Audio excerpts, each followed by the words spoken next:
Hello IGNOU students, आज मैं आपके लेकर आई हूँ BHIC 134 का जून 2025 का क्वेश्चन पेपर विद सॉल्यूशन, जो आपको मिलेगा एक्सक्लूसिवली सिर्फ और सिर्फ उन्नति एजुकेशंस पर।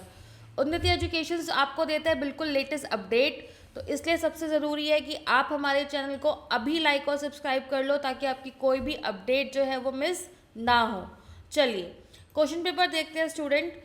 ये आपका BHIC June 2025 history of India 1707 to 1950, 3 hours 100 marks का। आपको कोई भी 5 क्वेश्चन अटैम्प्ट करने हैं, 400 वर्ड्स ईच, और हर सेक्शन से आपके एटलीस्ट 2 क्वेश्चंस आपको करने ही हैं। सबसे पहले आते हैं हम सेक्शन 1 पर। सेक्शन 1 में आपसे पूछा गया है give a detail account of the British conquest of the Bengal from 1757 to 1765, और ये आपका 20 मार्क्स का। आपके सारे ही क्वेश्चंस जो हैं वो 20 मार्क्स के ही रहने वाले हैं। चलिए सॉल्यूशन देखते हैं स्टूडेंट्स। सबसे पहले आएगा आपका इंट्रोडक्शन। तो ब्रिटिश कॉन्क्वेस्ट जो था बंगाल का, वो एक बहुत ही टर्निंग पॉइंट था इंडियन हिस्ट्री के अंदर। Between 1757 and 1765 English East India Company ने ट्रांसफॉर्म किया था अपने आप को from trading body into a territorial power. Bengal का जो पॉलिटिकल था वो इंस्टेबल था, इकोनॉमिक प्रॉस्पेरिटी और इंटरनल कॉन्फ्लिक्ट की वजह से उनको ऐसी कंडीशन मिली कि ब्रिटिशर्स ने अपना आपको एक्सपैंड कर लिया। और ये जो पीरियड था इसमें एक series of military engagement, political manipulation और एडमिनिस्ट्रेटिव चेंजेस हुए, जिसकी वजह से ब्रिटिश का डोमिनेंस जो था वो बंगाल के अंदर बढ़ गया। अब आते हैं सबसे पहले इसके बैकग्राउंड पर, बैकग्राउंड टू द कॉन्क्वेस्ट। तो first is political situation in Bengal. Bengal जो है एक one of the richest province था अंडर द नवाब, बट उसका जो एडमिनिस्ट्रेशन था वो वीकन था because of a court intrigues and a factional rivalries. Second is company nawab tensions, disputes थे over the trade privileges, fortification of Calcutta and misuse of duty free trade rights की वजह से bye a company officials. And third is the role of Siraj Uddaula. ये young nawab थे जिन्होंने attempt किया था to curb the company influence leading to the open confrontation. Next आता है आपका battle of Plassey, that is 1757। So conspiracy against the Siraj Uddaula. Company ने enter किया एक secret agreement with Mir Jafar, Jagat Seth और अदर डोमिनेटेड नोबल्स के साथ। कोर्स ऑफ द बैटल जो थी वो ब्रीफ और डिसीसिव थी। मीर जाफर के फोर्सेस इनएक्टिव रहे, रिजल्टिंग सिराजुद्दौला की डिफीट हुई। Next is immediate outcome, Mir Jafar को एज अ नवाब इंस्टॉल किया गया और उन कंपनी जो है उनमें रियल पावर थी उनके थ्रोन के पीछे। नेक्स्ट है from Plassey to Buxar, Mir Jafar's weak rule. Heavy financial demands की वजह से कंपनी की नवाब की पोजीशन जो थी वो वीक हो गई और एडमिनिस्ट्रेशन भी। Next is replacement by Mir Qasim. Mir Qasim को फिर एडमिनिस्ट्रेटिव रिफॉर्म्स के लिए लेकर आए गए। उन्होंने इंडिपेंडेंस को असर्ट किया, जिसकी वजह से उनका कंपनी के साथ कॉन्फ्लिक्ट भी हुआ। And the next is a battle of Buxar, that in 1764 Mir Qasim ने अलाई किया शजउद्दौला के साथ and the Mughal emperor Shah Alam II के साथ, बट कंपनी ने इनको डिफीट कर दिया। Next is the grant of diwani, that is 1765 treaty of Allahabad. Shah Alam II ने ग्रांट किया कंपनी को diwani of Bengal, Bihar and Orissa and administrative consequence. और कंपनी का जो कंट्रोल था वो रेवेन्यू के ऊपर आ चुका था और एडमिनिस्ट्रेशन रिस्पॉन्सिबिलिटीज़ जो थी वो नवाब के पास थी। और एट लास्ट स्टूडेंट आ जाएगा आपका क्रिटिकल नोट एंड उसका कंक्लूजन। आपको एग्जाम में इसी तरीके से ही आंसर प्रेजेंट करना है। आप एंड में 2-3 लाइन में कंक्लूजन ज़रूर लिखेंगे। चलिए अब हम आते हैं क्वेश्चन नंबर 2 पर। क्वेश्चन नंबर 2 में आपसे पूछा गया है discuss the effect of commercialisation of agriculture under the British, और ये भी है आपका 20 मार्क्स का। चलिए इसका सॉल्यूशन देखते हैं अब। कमर्शलाइजेशन ऑफ एग्रीकल्चर जो था ब्रिटिश के रूल में, वो एक मेजर ट्रांसफॉर्मेशन थी इंडियन एग्रीकल्चर स्ट्रक्चर के अंदर। एग्रीकल्चर जो था वो पहले बहुत ही लार्जली सबसिस्टेंस ओरिएंटेड था और धीरे धीरे वो उसका जो इन नेशनल और इंटरनेशनल मार्केट्स के अंदर था वो इंक्रीज़ होता जा रहा था। तो जो पर्पस था वो कॉलोनियल इंटरेस्ट था, उनका मेन एम था कि उनको रॉ मटेरियल को सिक्योर करना है फॉर ब्रिटिश इंडस्ट्रीज़ और अपने मैन्युफैक्चर गुड्स को एक्सपैंड करना है। तो उन्होंने न्यू क्रॉप्स और मार्केट रिलेशंस जो थे वो इंट्रोड्यूस करवाए। उन्होंने डीप इकोनॉमिक और सोशल कॉन्सिक्वेंसेस जो थे वो इंडियन पीजेंट्स के लिए प्रोड्यूस करे। नेक्स्ट आते हैं आपके points effect of commercialisation of agriculture. तो first is shift from subsistence to the cash crops. Peasants को इनकरेज किया गया कि वो कमर्शियल क्रॉप्स ग्रो करें, जैसे कि indigo, cotton, jute, tea, coffee, opium, और जिसकी वजह से जो उनका एरिया था अंडर फूड क्रॉप्स वो और भी ज़्यादा वीक हो गया और फूड सिक्योरिटी वीकन होती गई। Next is integration with the world market. Indian agriculture जो है वो क्लोजली टाइड अप था ग्लोबल डिमांड से। प्राइस जो थे क्रॉप्स के फ्लक्चुएट हो रहे थे according to the international market, और आपकी जो पीजेंट्स की इनकम थी वो बहुत ही अनस्टेबल और अनसर्टेन थी। Third is increase peasant indebtedness. Commercial crops जो थी वो रिक्वायरमेंट थी फॉर मोर इन्वेस्टमेंट, जैसे कि आपका सीड, टूल्स और इरीगेशन। पीजेंट्स जो थे वो मनी लेंडर के ऊपर टोटली डिपेंडेंट थे, जिसकी वजह से वो डेप्ट और लॉस ऑफ लैंड उनका होता रहा। Next is exploitation through revenue system. High land revenue ने डिमांड किया और कंपेल किया कल्टीवेटर्स को कि वो अपने प्रोड्यूस को जल्दी बेचे और समटाइम्स लो प्राइजेस पर भी, क्योंकि वो अपने रेवेन्यू डेडलाइंस को मीट करना चाहते थे, और इससे जो उनकी डिपेंडेंस थी ट्रेडर्स के ऊपर वो बहुत ज़्यादा बढ़ चुकी थी। Next is a regional specialization. कुछ ऐसे रीजन्स थे जो स्पेसिफाइड क्रॉप्स के लिए बहुत स्पेशलाइज थे, जैसे jute in Bengal, cotton in western India, tea in Assam, और इससे उनका जो एग्रीकल्चर डाइवर्सिटी थी वो रिड्यूस हो गया और जो क्रॉप फेलियर की वल्नरेबिलिटी थी वो इंक्रीज़ हो गई। Next is the growth of intermediaries. Trader, commission agent और मनी लेंडर्स जो थे उन्होंने डोमिनेंस ले लिया था रूरल एरियाज़ के अंदर। उन्होंने क्रेडिट और मार्केटिंग का पूरा कंट्रोल ले लिया और वो ऑफन पीजेंट्स को एक्सप्लॉइट करते थे through their unfair practices. Next is impact on a rural society. Social differentiation जो था वो इंक्रीज़ हुआ एज रिचर पीजेंट्स को बेनिफिट मिलता था मार्केट अपॉर्चुनिटीज से, बल्कि जो स्मॉल कल्टीवेटर और टीनेंट्स जो थे उनको सफ़र करना पड़ता था from land alienation and poverty के रीज़न से। Next is exposure to famine. Emphasis किया गया कमर्शियल क्रॉप्स पे, जिससे फूड गिन प्रोडक्शन जो थी वो रिड्यूस हो गई, और शॉर्टेज के टाइम पे मार्केट जो है वो फोर्स किया गया। शॉर्टेज के टाइम पे वो इक्विटेबल डिस्ट्रीब्यूशन जो है वो नहीं कर पाए, जिससे सिचुएशन जो थी वो और भी ज़्यादा वर्स हो गई। Next is limited technological improvement. Although agriculture जो था एक मार्केट ओरिएंटेड था, बट वहाँ पे कोई सिस्टमेटिक इन्वेस्टमेंट नहीं थी इरिगेशन टूल्स में और साइंटिफिक फार्मिंग में, और प्रोडक्टिविटी थी जिसकी वजह से काफ़ी लो थी। And the next is dependence on colonial economy. Agriculture ने सर्व किया था कॉलोनिकल नीड्स को rather than the local welfare के लिए, और इंडिया का जो रोल था as a supplier of raw material वो एक लिमिटेड री हो गया, और जो इकोनॉमिक डेवलपमेंट थी वो काफ़ी लिमिटेड रह गई थी। अब आता है बच्चों आपका at last critical note and उसका कंक्लूजन। चलिए थर्ड क्वेश्चन देखते हैं। थर्ड में पूछा गया है आपसे, discuss the impact of the revolt of 1857 on the British policies. चलिए इसका आंसर देखते हैं हम। सबसे पहला है आपका इंट्रोडक्शन। तो जो रिवॉल्ट था 1857 का वो एक टर्निंग पॉइंट था ब्रिटिश रूल का इंडिया के अंदर। ऑल्दो जो लोग रिवॉल्ट कर रहे थे उनको दबाया जा रहा था, बट स्टिल कॉलोनिकल अथॉरिटी की जो फाउंडेशन थी उसको उन्होंने डीपली शुक किया और ब्रिटिश गवर्नमेंट को फोर्स किया कि वो अपने एडमिनिस्ट्रेशन का मेथड, मिलिट्री ऑर्गेनाइजेशन और इंडियन सोसाइटी के रिलेशंस को थोड़ा सा चेंज करे। एज अ रिजल्ट कुछ पॉलिटिकल चेंजेस जो थे वो इंट्रोड्यूस किए गए थे, एडमिनिस्ट्रेटिव, मिलिट्री और सोशल रिलीजियस पॉलिसी भी, ताकि आगे जाके ऐसा कुछ दोबारा से ना हो। Next is impact on a British policy. तो first is the end of a company rule. तो सबसे इमीडिएट आउटकम जो था वो था ईस्ट इंडिया कंपनी का ने रूल्स जो थे वो अबॉलिश करे। एडमिनिस्ट्रेशन कंट्रोल जो था वो डायरेक्टली ब्रिटिश क्राउन को ट्रांसफ़र कर दिया गया, जिससे एक फॉर्मल इम्पेरियल गवर्नेंस इंडिया जो था वो इंडिया के अंदर शुरू हुआ। Next is reorganization of central administration. एक न्यू सिस्टम को इस्टेब्लिश किया गया under the secretary of state for India, जिसको असिस्ट किया काउंसिल ने, और इन्होंने इंश्योर किया कि वो ब्रिटेन से पूरा टाइट सुपरविजन रखेंगे और आर्बिट्रेटरी डिसीजंस को वो रिड्यूस कर देंगे इंडिया के अंदर। Next is queen proclamation of 1858। British ने अनाउंस किया policy of non interference in religious matter, assure किया प्रोटेक्शन ऑफ इंडियन कस्टम्स को, और प्रॉमिस किया equal treatment under the law to restore a confidence among the Indians. Next is change in the army structure. Army ने recognize किया कि वो British का dominance जो है वो रहे, और उन्होंने रेशियो जो था यूरोपियन और इंडियन सोल्जर्स का वो इंक्रीज़ कर दिया, और इंडियंस को आर्टिलरी और की स्ट्रेटेजिक पोजीशन से एक्सक्लूड कर दिया गया। Next is recruitment policy shift. Recruitment जो था एक फेवर्ड कम्युनिटीज़ को कंसिडर किया गया जो उनके रिवॉल्ट के टाइम पे उनके टूवर्ड्स काफ़ी लॉयल थी, और ये पॉलिसी को डेलिबरेटली डिस्करेज किया गया ताकि इंडियन सोल्जर्स के बीच में एक यूनिटी ना हो, ताकि एक रीजनल और कम्युनल डिवीजन जो है वो बनाया जा सके।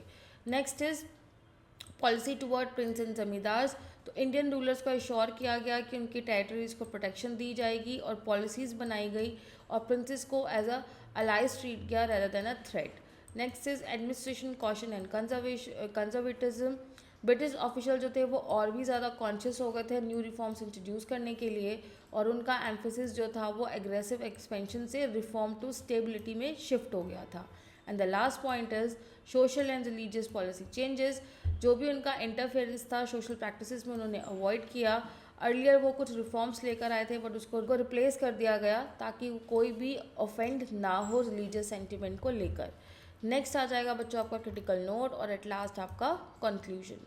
चलिए फोर्थ क्वेश्चन देखते हैं। फोर्थ क्वेश्चन के अंदर आपको शॉर्ट नोट्स लिखने हैं किसी दो पर 200 वर्ड्स ईच। कौन कौन से ऑप्शन दिए गए हैं बच्चों आपको? A rise of Sikh state, B nature of community trade, C ryotwari settlement Bombay and D आप एवेंजलिज्म। चलिए फर्स्ट पॉइंट देखते हैं। फर्स्ट है आपका rise of a Sikh state. तो राइज ऑफ सिक्स स्टेट जो थी वो किसकी रिजल्ट की वजह से हुआ था? जब मुगल अथॉरिटी जो थी वो वीक होती गई और जो पॉलिटिकल इंस्टेबिलिटी आ गई थी नॉर्थ वेस्ट इंडिया के अंदर ड्यूरिंग द 18th सेंचुरी, और सिक्स जो थे वो ग्रेजुअली ट्रांसफॉर्म कर रहे थे रिलीजियस कम्युनिटी को into a strong political power. तो जब मुगल कंट्रोल का डिक्लाइन हुआ पंजाब के अंदर तो जो एक वैक्यूम जो था वो क्रिएट हुआ जिसकी वजह से वो सिक्स एक्सपेंशन के लिए काफ़ी फेवरेबल था। सिख कम्युनिटी ने अपने आप को ऑर्गेनाइज किया इनटू मिलिट्री ग्रुप्स जिनको मिसल्स बोला जाता था। ये जो मिसल्स थे इनका पूरा कंट्रोल था अपनी टेरिटरीज़ के ऊपर और ये रेवेन्यू कलेक्ट करते थे for administration and defence.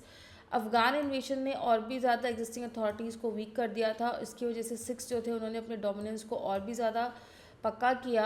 And the next is जो सिक्स लीडर थे उनको लोकल सपोर्ट मिला क्योंकि उन्होंने पीजेंट्स को प्रोटेक्ट किया और ट्रेडर्स को प्रोटेक्ट किया from the invasions. Ranjit Singh ने यूनाइट किया मेजर मिसल्स को through diplomacy and military strength, और उन्होंने कैप्चर किया लाहौर को 1799 में और उन्होंने फाउंडेशन रखी यूनिफाइड सिक्स स्टेट की। 8 पॉइंट इज जो मॉडर्न आर्मी थी उसको ऑर्गेनाइज किया गया with discipline forces and improve weaponry, और जो एडमिनिस्ट्रेशन था उसको सेंट्रलाइज किया गया और अलाउ किया गया कि आपको डिफरेंट कम्युनिटीज़ को रिलीजियस फ्रीडम दी जाएगी। सिक्स स्टेट जो थी एमर्ज हुई एज अ रीजनल पावर जिसने पंजाब के अंदर स्टेबिलिटी को मेंटेन किया। नेक्स्ट आपका क्रिटिकल नोट एंड कंक्लूजन। अब आ जाता है आपका नेचर ऑफ कंपनीज ट्रेड। तो फर्स्ट आपका इंट्रोडक्शन। सो कंपनी की जो ट्रेड था इंडिया के अंदर वो एज अ कमर्शियल एक्टिविटी के तौर पे शुरू हुआ था बट ग्रेजुअली जो था वो पॉलिटिकल अथॉरिटी के साथ इंटरवेन होने लगा और टेरिटोरियल कंट्रोल के साथ, और ट्रेड प्रॉफिट जो थे उन्होंने एक डिसीसिव रोल प्ले किया ताकि ब्रिटिश का डोमिनेंस जो है वो इंडिया के अंदर और स्ट्रॉन्ग हो गया। जो कंपनी थी वो इस्टेब्लिश हुई to trade in Asian goods for European market. Indian cotton textile जो था वो सबसे इंपॉर्टेंट आइटम था अर्ली ट्रेड के अंदर। ट्रेडिंग सेंटर्स जो थे उनको सेटअप किया गया था अलॉन्ग टू द कॉस्ट ताकि उनको ओवरसीज कॉमर्स की फैसिलिटेट मिल सके। कंपनी ने सिक्योर किया ट्रेडिंग प्रिविलेजेस को फ्रॉम लोकल रूलर और अथॉरिटीज़ से। फिफ्थ कंपटीशन जो था यूरोपियन ट्रेडर्स के साथ उसने अर्लियर कमर्शियल स्ट्रैटेजीज को शेप किया। सिक्स कंपनी ने मूव किया monopolistic control over the trade. Seven political influence की वजह से कंपनी ने डोमिनेंट पोर्ट और मार्केट के ऊपर अपना बना के रखा। एट रेवेन्यू जो कलेक्ट होता था टेरिटरी से उसको फाइनेंस को ट्रेड को फाइनेंस करने के लिए यूज़ किया जाता था। Next is Indian merchants and producers जो थे वो मार्जिनलाइज कर दिए गए और जो आपके ट्रेड पैटर्न था वो एक्सपोर्टिंग रॉ मटेरियल से इंपोर्टिंग ब्रिटिश गुड्स में शिफ्ट हो चुका था। और लास्ट आपका critical note and conclusion. Next C part पूछा गया है आपसे रोहितवारी settlement in Bombay.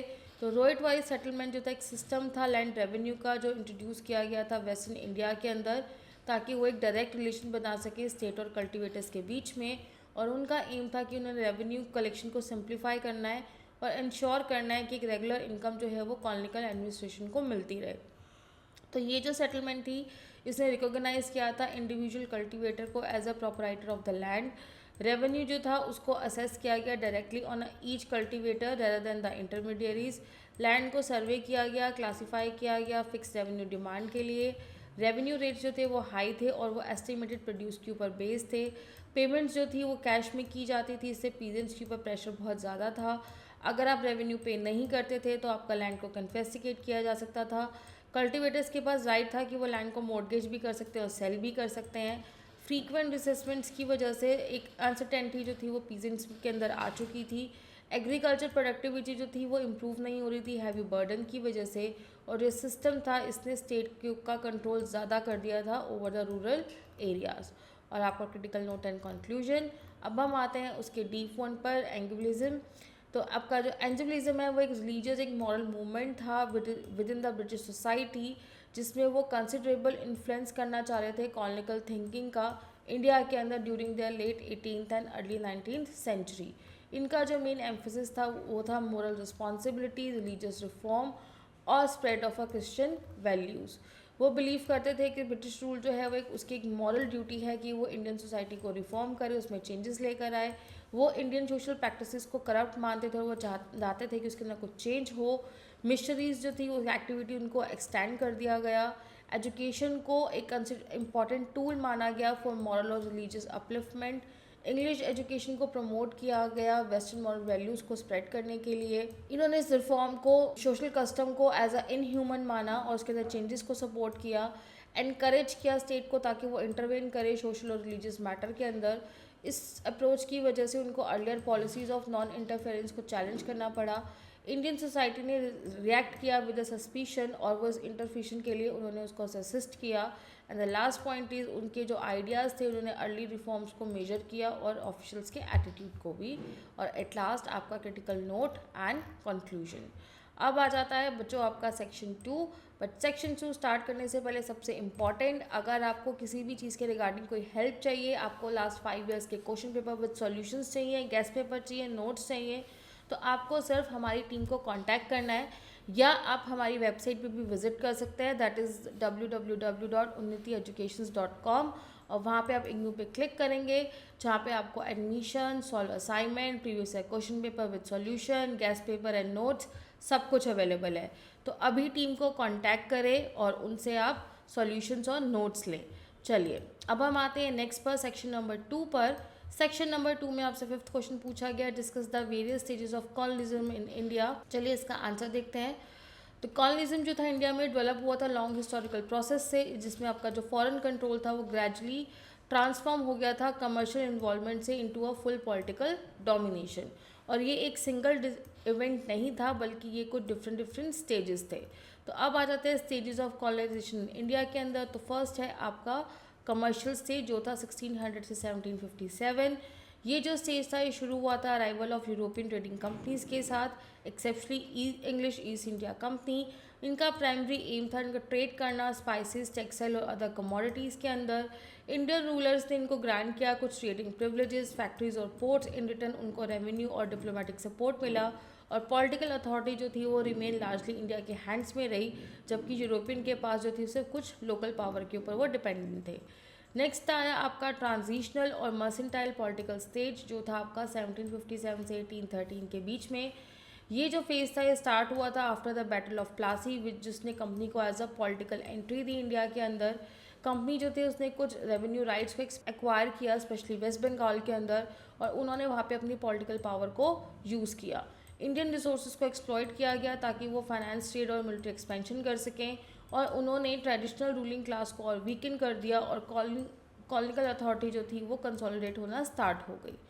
Next phase आता है आपका third industrial and classical colonial stage जो था आपका 1813 से 1858 में। बाय द एंड कंपनी की जो मोनोपोली थी ओवर द ट्रेड वो इंक्रीज़ हो चुकी थी। इंडिया जो था वो ब्रिटिश इंडस्ट्रियल इकोनॉमी के अंदर इंटीग्रेट हो चुका था। इंडियन एग्रीकल्चर जो था उसको रीशेप कर दिया गया। अब आप ब्रिटिश इंडस्ट्रियल नीड्स के अकॉर्डिंगली उनको सर्व करते थे और इंडिजीनियस इंडस्ट्रीज को डिक्लाइन कर दिया गया। एडमिनिस्ट्रेशन एंड लीगल सिस्टम को एक्सपैंड कर दिया गया, उनके कंट्रोल को और भी ज़्यादा स्ट्रॉन्ग कर दिया गया ताकि एक स्टेबल रेवेन्यू कलेक्शन जो है वो आपको मिल सके। और कॉलोनियल स्टेट का इंक्रीजिंगली इंटरफेरेंस था सोशल और इकोनॉमिक लाइफ में बढ़ता गया। फोर्थ स्टेज इज इम्पेरियल और डायरेक्ट रूल स्टेज जो था आपका 1858 से 1914। तो आपके 1857 के रिवॉल्ट के बाद कंट्रोल जो था वो कंपनी से सीधा ब्रिटिश क्राउन के पास चला गया। एडमिनिस्ट्रेशन जो था वो और भी ज़्यादा सेंट्रलाइज हो गया, और भी ज़्यादा strong bureaucracy, army and police के साथ पॉलिसीज़ जो थी उन्होंने बनाई ताकि पॉलिटिकल स्टेबिलिटी आ सके, एलीट्स जो है वो आपके टुवर्ड्स लॉयल रह सके और इम्पेरियल कंट्रोल और ज़्यादा टाइट हो सके। इकोनॉमिक एक्सप्लॉयटेशन जो था वो कंटिन्यू रहा ऑल्दो लिमिटेड एडमिनिस्ट्रेशन रिफॉर्म्स किए गए। Last is the late colonial stage जो था आपका 1914 से लेके 1947 पर। तो ये जो स्टेज थी जहाँ पे नेशनलिज्म जो था वो स्टार्ट हुई, मास पॉलिटिकल मूवमेंट स्टार्ट हुए, कॉलोनिकल रूल जो था वो उसमें वो कुछ कॉन्स्टिट्यूशनल रिफॉर्म्स लेकर आए, जबकि वो खुद रियल पावर के अंदर रह रहे थे। इकोनॉमिक प्रेशर जो था वो काफ़ी ज़्यादा इंक्रीज़ हो गया था ग्लोबल कॉन्फ्लिक्ट और इंटरनल रेजिस्टेंस की वजह से, और फाइनली जो कॉलोनिकल रूल था वो वीक हो गया, और जिसकी वजह से हमें फाइनली इंडिपेंडेंस मिली। और एट लास्ट आपका क्रिटिकल नोट एंड कंक्लूजन। चलिए अब हम आते हैं 6 पर। 6 में आपसे पूछा गया discuss the formation of Indian National Congress and what are the controversy regarding its origin. चलिए, इंडियन नेशनल कांग्रेस जो थी वो फाउंड हुई थी 1885 के अंदर। इसको मार्क किया गया था एज अ डिसीजिव स्टेज एक पॉलिटिकल एक्टिविटी ऑफ इंडिया की ग्रोथ के लिए, और ये उस टाइम पे मर्ज हुई थी जहाँ पे वेस्टर्न एजुकेशन और न्यू कम्युनिकेशन नेटवर्क जो थे वो स्टार्ट हो गए थे, और पॉलिटिकल ग्रीवेंसेस जो थे वो कॉमन प्लेटफॉर्म थे एजुकेटेड इंडियंस के लिए। नेक्स्ट आता है आपका formation of Indian National Congress. तो इंडियन नेशनल कांग्रेस जो थी वो दिसंबर 1885 के अंदर इस्टेब्लिश हुई थी बॉम्बे में, अंडर द लीडरशिप ऑफ हुमे, जो एक रिटायर्ड ब्रिटिश सिविल सर्वेंट थे, और उनको इंडियन लीडर्स का काफ़ी प्रोमिनेंट सपोर्ट था। जो इमीडिएट ऑब्जेक्टिव था वो ये था कि वो एक ऑल इंडिया पॉलिटिकल ऑर्गेनाइजेशन बनाना चाहते थे जो इंडियन ओपिनियन को रिप्रेजेंट कर सके before the British government. Early Indian leaders जैसे दादा भाई नौरोजी, WC बनर्जी, सुरेंद्रनाथ बनर्जी एंड फिरोज शाह मेहता ने उन्होंने बहुत क्रूशल रोल प्ले किया था। नेक्स्ट कांग्रेस जो थे वो पॉलिटिकल यूनिटी को सपोर्ट कर रहे थे ताकि वो साथ में सारे एजुकेटेड इंडियंस को लेकर आ सके from different region, communities and profession. ये जो मेथड था वो कॉन्स्टिट्यूशनल था, पीसफुल था, वो पिटीशन के ऊपर रिलाई करते थे, रेजोल्यूशन पर और डिस्कशन पर रेदर देन एग्रीगेशन पर। नेक्स्ट जो इनिशियल डिमांड थी वो फोकस थी सिविल राइट्स पर, एक्सपेंशन ऑफ लेजिस्लेटिव काउंसिल पर, रिडक्शन ऑन मिलिट्री एक्सपेंडिचर पर, और greater Indian participation in the administration वो चाहते थे। नेक्स्ट जो आपका एनुअल सेशन था कांग्रेस का, उसने हेल्प किया कि वो एक नेशनल पॉलिटिकल कॉन्शियसनेस जो है वो डेवलप कर सके और एक सेंस ऑफ कॉमन पर्पस जो है वो डेवलप कर सके। ऑल्दो उनका जो सोशल बेस था वो लिमिटेड था, बट कांग्रेस ने जो थी फाउंडेशन रख दी थी एक फ्यूचर मास मोबिलाइजेशन की। नेक्स्ट आता है आपका controversies regarding the origin of the Congress. तो one of the major controversies related थी the role of A O. Hume के साथ, जिसमें कुछ हिस्टोरियंस आर्ग्यू करते हैं कि कांग्रेस जो इनिशिएटिव लिया गया था बाय हिम वो इसलिए लिया गया था ताकि वो ब्रिटिशर्स को सर्व कर सके। And according to this view जो कांग्रेस थे उन्होंने बहुत ही सेफ्टी वॉल्व की तरह एक्ट किया था ताकि वो इंडियन डिस्कनेक्ट को कॉन्स्टिट्यूशनल पाथ के टुवर्ड्स लेकर जा सके और रेवोल्यूशनरी एक्टिविटी को प्रिवेंट कर सके। जो क्रिटिक्स थे इस थ्योरी के वो पॉइंट आउट करते हैं कि इंडियन लीडर्स जो हैं वो ऑलरेडी डिमांड कर चुके थे पॉलिटिकल ऑर्गेनाइजेशन की बिफोर 1885, और कुछ ऐसे रीजनल पॉलिटिकल एसोसिएशंस थे जो पहले भी एग्जिस्ट करते थे जो इंडिकेट करते थे एक इंडिजीनियस डिज़ायर को ताकि एक कलेक्टिव पॉलिटिकल एक्सप्रेशन हो सके। नेक्स्ट इज़ दूसरा इंटरप्रिटेशन है आपका एम्फोसिस ऑन कोलैबोरेशन, जिसने सजेस्ट किया था कि कांग्रेस रिजल्ट था from a convergence of British liberal ideas and Indian political aspiration. Nationalist historian argue करते हैं कि कांग्रेस जो था वो प्राइमरी एक इंडियन इनिशिएटिव था विद ह्यूमे, जिसने एक इम्पॉर्टेंट रोल प्ले किया था to facilitating rather than a controlling role. और आपका then critical note and conclusion. चलिए नेक्स्ट क्वेश्चन के टुवर्ड्स बढ़ते हैं। Discuss the significance of the quit India movement. First आपका इंट्रोडक्शन। क्विट इंडिया मूवमेंट जो था वो 1942 में आया था, जिसमें उसने एक डिसीजिव फेज मार्क किया था इंडियन फ्रीडम स्ट्रगल के लिए। ये लॉन्च हुआ था सेकेंड वर्ल्ड वॉर के टाइम पे, और उसने रिप्रेजेंट किया था बिल्कुल एक क्लियर और अनकॉम्प्रोमाइजिंग डिमांड कि वो ब्रिटिश रूल का एंड करना चाहते थे। और ये जो मूवमेंट है रिफ्लेक्ट करता था मेजॉरिटी ऑफ इंडियन नेशनलिज्म को, और कैसे कॉलोनियल डोमिनेशन की वजह से लोग इम्पेशेंस ऑलरेडी हो चुके हैं। नेक्स्ट आता है आपका background of the quit India movement. तो जो आउटब्रेक हुआ था आपका सेकेंड वर्ल्ड वॉर का, उसने इंटेंसिफाई कर दिया था पॉलिटिकल टेंशन को, क्योंकि इंडिया जो था वो इन्वॉल्व था but without popular consent. Earlier जो नेगोशिएशन और कॉन्स्टिट्यूशनल एश्योरेंस थी वो फेल हो चुके थे इंडियन लीडर्स को सेटिस्फाई करने में, जिसकी वजह से एक डिल्यूजन में जो थी वो होना स्टार्ट हो गई थी। फेलियर हुआ जब वॉर टाइम के प्रपोजल्स की वजह से, तो नेशनल लीडर्स जो थे उनको लगा कि अब जो फ्रीडम है वो आप बिल्कुल भी पोस्टपोन नहीं कर सकते हैं, और इस कंटेक्स्ट की वजह से ही जो ब्रिटिशर्स थे उनको इंडिया को छोड़ के जाना पड़ा, क्योंकि अब वो सेंट्रल से नेशनलिस्ट पॉलिटिक्स के टुवर्ड्स बढ़ रहे थे। Next is nature and course of the movement. तो क्विट इंडिया रेजोल्यूशन जो था वो अडॉप्ट किया गया था अगस्त 1942 में, जिसमें वो इमीडिएट ट्रांसफ़र ऑफ पावर चाहते थे। जो लीडरशिप थी उन्होंने कॉल दिया था डू और डाई, और पीपल को अर्ज किया था कि वो पार्टिसिपेट करें इस डिसीजिव स्ट्रगल के अंदर। कॉलोनिकल गवर्नमेंट ने ऑल्दो रिस्पॉन्ड किया, मास अरेस्ट किए, मेजर लीडर्स को डिटेन किया। क्योंकि कोई सेंट्रल लीडरशिप की एब्सेंस थी तो इसलिए पॉपुलर इनिशिएटिव जो थे वो four front across the country की तरफ से आए। वाइड स्प्रेड स्ट्राइक्स हुई, डेमोन्स्ट्रेशंस हुए, डिफेंस टुक जो थे वो लिए गए अर्बन और रूरल एरियाज़ के अंदर। पैरेलल लोकल अथॉरिटीज़ जो थी कुछ रीजन्स के अंदर वो एमर्ज हुई, उन्होंने ऑल्टरनेटिव फॉर्म्स दिखाए गवर्नेंस के। स्टूडेंट, वर्कर, पीजेंट और वुमेन जो थे उन्होंने बहुत इंपॉर्टेंट रोल प्ले किया। एंड नेक्स्ट उन्होंने सप्रेस किया कुछ सीवियर रिप्रेशन को, और ये मूवमेंट जो था वो वेरियस फॉर्म के अंदर काफ़ी मंथ्स तक कंटिन्यू चलता रहा।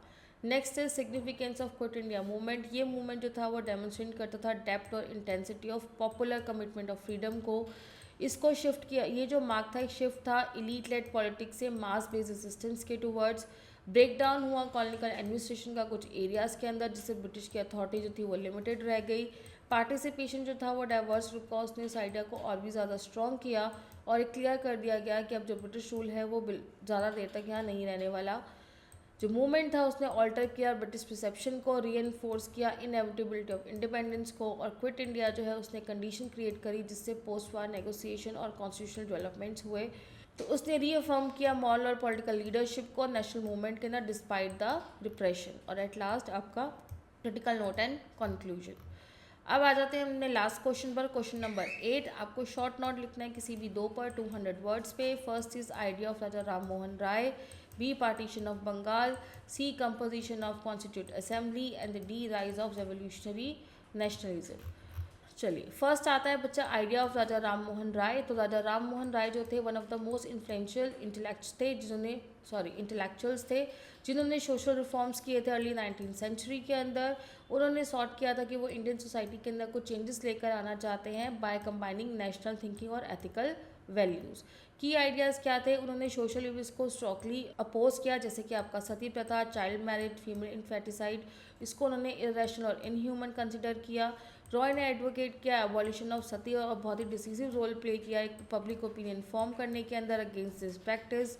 उन्होंने वुमेंस राइट को सपोर्ट किया, पर्टिकुलरली राइट ऑफ विडोज़, ताकि वो डिग्निटी के साथ रह सके और उनको एजुकेशन मिल सके। राजा राम वो बिलीव करते थे रिलीजियस रिफॉर्म के अंदर। उन्होंने आइडल वर्शिप को रिजेक्ट किया, सुपरस्टिशन को और मीनिंगलेस रिचुअल को।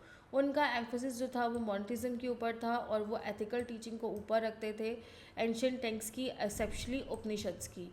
उन्होंने इंटर रिलीजियस अंडरस्टैंडिंग के साथ वर्क किया और क्रिटिसाइज़ किया नैरो सेक्रेटरिज्म को। रॉय ने सपोर्ट किया मॉडर्न एजुकेशन को और आर्ग्यू किया कि स्टडी ऑफ साइंस, फिलोसफी और रैशनल सब्जेक्ट्स को।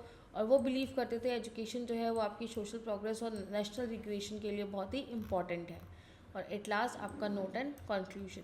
अब आता है इसका बी पार्ट। बी पार्ट है आपका पार्टीशन ऑफ बंगाल।